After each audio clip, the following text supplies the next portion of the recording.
So, Sihle, everybody wants to know where this money is going. So tell us exactly what your organization is doing.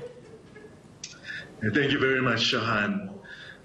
What we are doing is that we have partnered with over 30 local NGOs in Alex in order to raise funds, but also to collect food. We are collecting food, we are collecting health supplies, we are collecting medical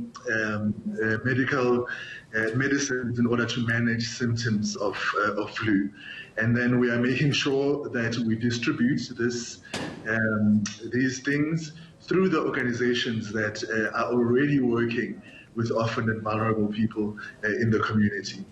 So we are distributing at the doorstep of people to avoid issues of having a truck rock up in Alex and thousands of people descending, causing problems with issues of social distancing as well as security and as well as numbers that are needed to meet the needs of those people. Yeah. So tell us what's exactly in these food parcels, because that's one of the questions I got last night from viewers when they were calling the call center. Well, we've identified the three key needs. People need food to last through the lockdown. People need the hygiene products, so the soaps, the sanitizers, sometimes masks, the things that they will need in order to wash their hands, in order to enable them to comply with the hygiene standards that have been advised. And then thirdly, we believe that it's very important that there are some basic flu meds, because the majority of people will have flu symptoms during this time. And so they need to be able to manage those symptoms themselves without necessarily having to go to the shop and pop out money that they don't have, that they don't have to go to the clinic and really clog the already long lines that are there. So how many people are you talking about here in terms of aid?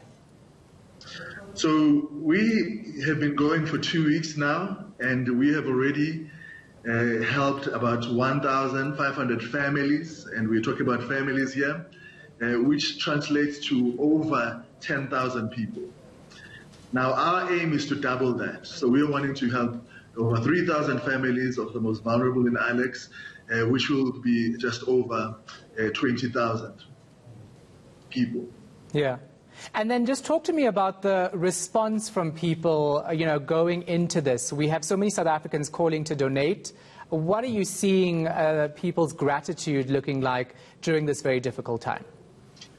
It's really been amazing for us as we have been doing this, because initially the community of Alex felt that they were going to be abandoned, that no one was going to be there to help them through this whole situation, through this confusion.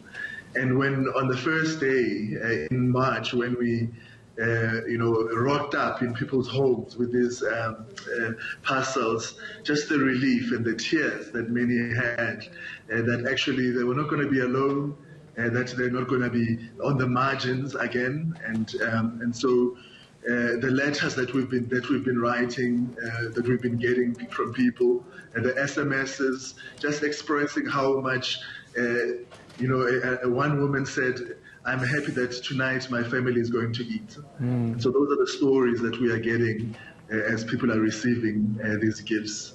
They are much needed and they are much appreciated. Thank you so much for your time and your efforts. Ray of Hope CEO Sihle Moy. Of course, Rays of Hope is one of the organizations that's benefiting through the e-media COVID-19 Relief Fund.